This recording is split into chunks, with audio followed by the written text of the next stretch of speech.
Le président de la République, M. Mohamed Abdelaziz, a reçu en audience aujourd'hui au palais présidentiel une délégation de la Banque mondiale conduite par le vice-président du Bureau pour l'Afrique, M. Mokhtar Diop, accompagné du directeur du développement durable, M. Jamal Saghir, et du représentant de la Banque mondiale dans notre pays, M. Mokhtar Cham. Les entretiens ont porté sur le forum de Nouakchott sur le développement pastoral au Sahel et les prochaines étapes qui seront entreprises dans ce cadre. À l'issue de l'entrevue, le vice-président du Bureau de la Banque mondiale pour la région Afrique a fait la déclaration suivante.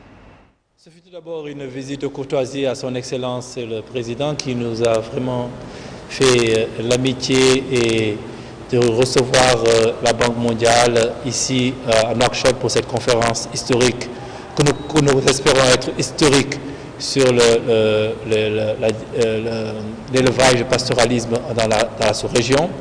Il m'a posé des questions sur les étapes suivantes à la suite de cette conférence, qu'est-ce qui est prévu concrètement, parce que bien sûr nous en sommes tous d'accord qu'il ne s'agira pas de faire simplement des déclarations, mais il sera important de suivre tout cela par des actions précises et concrètes.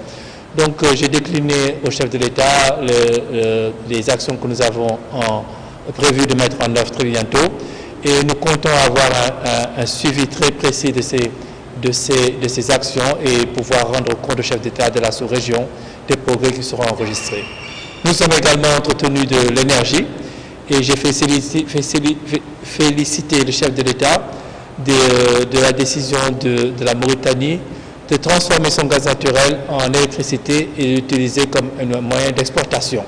Aujourd'hui, il y a un grand déficit énergétique dans la sous-région et il est clair que la Mauritanie est une solution, est une pièce maîtresse dans la solution pour l'accès à l'énergie dans la sous-région.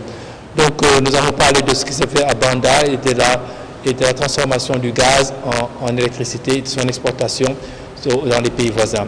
Il m'a également fait part de sa politique et de en matière énergétique qui vise à utiliser les ressources renouvelables, le solaire et l'éolien.